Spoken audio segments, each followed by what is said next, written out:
What's good, ladies and gentlemen? It's time for another round of Strange Coins, relaxing Destiny commentary for fans of the series.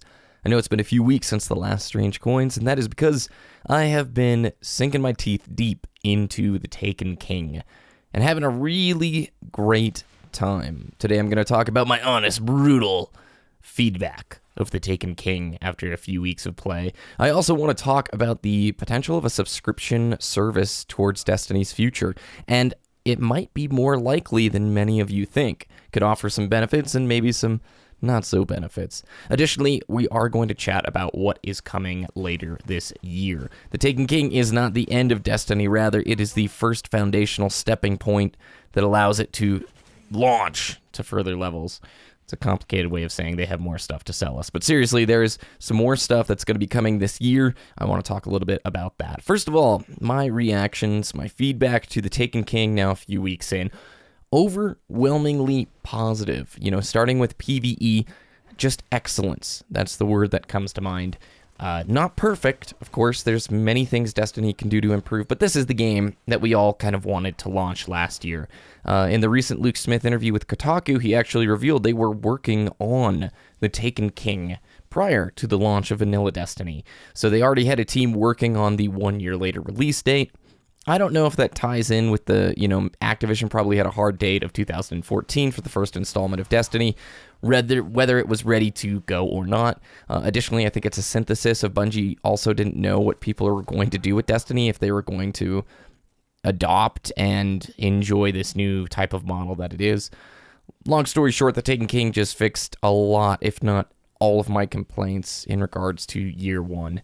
Story is a good length, and when you complete the story, you have tons and tons of quests to complete. I have completed, just where I'm at right now, I have a Warlock as my main character. I'm at light level 302 with that Warlock. I've done King's Fall many times. That's the raid. It's an excellent raid. It is a very fun raid, you guys. If you have the ability to work with good teammates and to go through it, it's an awesome experience. Do be light level 290, though. You're going to have a bad time otherwise. I've completed basically all of the quests that I can that don't involve exotic weapons or arms day type stuff. Those are the things that I'm working on now. I'm also starting to level up my alts, building my Titan first instead of the Hunter. I was going to do the Hunter until the Sunbreaker stuff, which we'll touch on in just a second, but a lot of quests, a lot of missions. PvE is awesome. They did I think, a very good job. Some of the quests are grindy, like the Go Farm public event stuff. Excuse me, I absolutely hate those. I really do, because if you don't have friends to play with, it's just a pain in the butt. Nobody likes to go sit in patrol areas, or I don't like to sit in patrol areas waiting for something to happen, and then if nobody DPS's that one right person and he drifts away, you wait 10 more minutes or whatever. I know it's not that bad, but it's just, they need to do away with those quest structures altogether. In terms of some negatives, and this is going to sound so silly that this is like my only negative, Sunbreaker Titans are extremely overpowered in the Crucible, and like outrageously overpowered. They get such an insane amount of damage reduction when they enter their super form that unless you have 2, 3, 4 Guardians focusing them down, they are just brutes. They're so hard to kill. Not only that, they have this AoE one-hit kill. So take the Golden Gun Hunter, give him a ridiculous amount of damage resistance, and also he doesn't really have to aim the golden gun, and suddenly you have Sunbreakers in PvP. And if any of you are Sunbreakers and you get offended at that, dude, you know it's ridiculous, and love it, enjoy it. Why do you think I'm rolling my Titan right now? If you go into Mayhem Clash and play it, there are like parties of 5 and 6 Sunbreaker Titans. When you have 2 Sunbreaker Titans that super at once, good luck trying to take those guys down. It's virtually impossible. So it's only a matter of time until that gets fixed, but in PvP, man, that can be a mega frustration to have to deal with all of that. But if you're on the Sunbreaker team, enjoy it while it lasts. Even Luke Smith has commented saying his super kill ratio is much higher than it used to be. My other thought is negative complaint would be the Nightfall. They've changed the Nightfall no longer to give a reputation bonus, and that has really impacted my motivation to want to run the Nightfall. Since legendaries are all light level like 280 basically, and all the stuff you're going to be getting from a Nightfall-esque drop is going to be around 280, 290 light level, I really have no interest in picking up any of that gear or going through the Nightfalls that much anymore, purely because I'm past that light level point, and it's just the rep bonus was this cool motivating factor for me to get on every single Tuesday and play Destiny. I had a few friends. We'd always Tuesday night get on all 3 characters, run through the Nightfall. If we got some drops, cool. I mean, that's how I got Yalahorn the first time, or Yalahorn. I guess I got to say it the right way now. Or the Bungie way, not the Norse way. So yeah, my only 2 complaints, Sunbreaker OP and the Nightfall is no longer the same prestige level that it once was. Iron Banner is coming back October, I think, 13th. And Trials of Osiris is coming back on the 16th. The Bungie weekly update yesterday just talked about this. A lot of good changes for both of those events. Trials is getting harder, which for some might be a good thing, for others might not. You're going to be able to get rewards from the end of winning matches now, and that's pretty cool.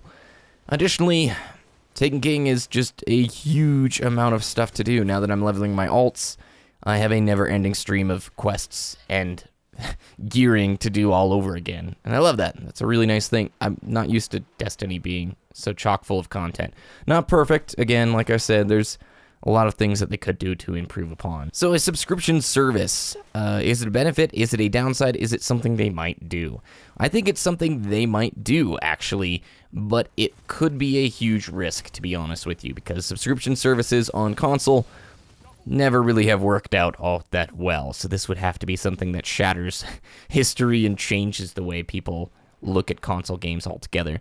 I will bring up the case of vanilla players. Let's say you're a Destiny person, you bought vanilla, you've still been playing vanilla, for whatever reason you haven't felt motivated to purchase new expansions, and, you know, you kind of got the boot when the Taken King came out. You can no longer complete missions with any other difficulty other than number 20, level 20. You can no longer do Nightfall. There's only one Strike playlist that you get to play in. There's only like a handful of Crucible modes you now get to do. There's a lot of features that were there that are just purely no longer there because the Taken King is here. And if you're somebody who doesn't pay any attention to gaming media, which I assume if you're only playing vanilla Destiny still, you might be in that basket, you might feel a little bit betrayed, like a little bit upset, like, wow, I just bought this game and a lot of the features have been stripped from it 1 year after. What gives? Well, it's because Destiny already is a subscription service. If you really want to enjoy this game, you're going to purchase the DLCs and the expansions. They don't really leave you much room or choice. You know, if you want to continue to experience current content, the updated features, and all of the endgame activities, you will be buying the DLC. I mean, that's why they call it endgame activities. There's a reason for all of this stuff. So the benefit of a subscription service would be the pressure it puts on Bungie to maintain quality current content. If it's not quality current content that engages players, they will unsub. The negative side of this thing is it's never worked for console games, really, ever. And it's kind of, nobody likes when people reach into their wallet more than what they currently are. You know, people already feel like Activision is very greedy with their business and pricing practices of Destiny. If you added a subscription price on top of it, people would throw a fit. Way back in February of this year, there was a screenshot that leaked of a timeline of Destiny releases for expansions. And so far, it's come true. It showed the Dark Below, it showed House of Wolves, it showed what was called a Comet expansion, which is a large-scale expansion, which turned out to be the Taken King. It was a rumor, and basically everything that was leaked and rumored about Comet turned out to be true in the form of the Taken King. And then there showed a Cabal and a Vex expansion, so 2 more DLCs, I should say. So you have 4 DLCs in total, 1 big expansion. With that said, it looks like this December there will be a Cabal DLC if that timeline proves true. And I'm just telling you, as somebody who's run Destiny the Show, which is a news podcast for like 60 some odd weeks now, almost all of the leaks regarding these type of things have been true since the Dark Below. And I'm using air quotes. You can't see it. Leaks. That's what I'm doing. You know, because a lot of times in the gaming industry, that stuff just, it slipped out and made its way onto Reddit. Uh-oh, free publicity for us. What are we going to do about that? I don't know.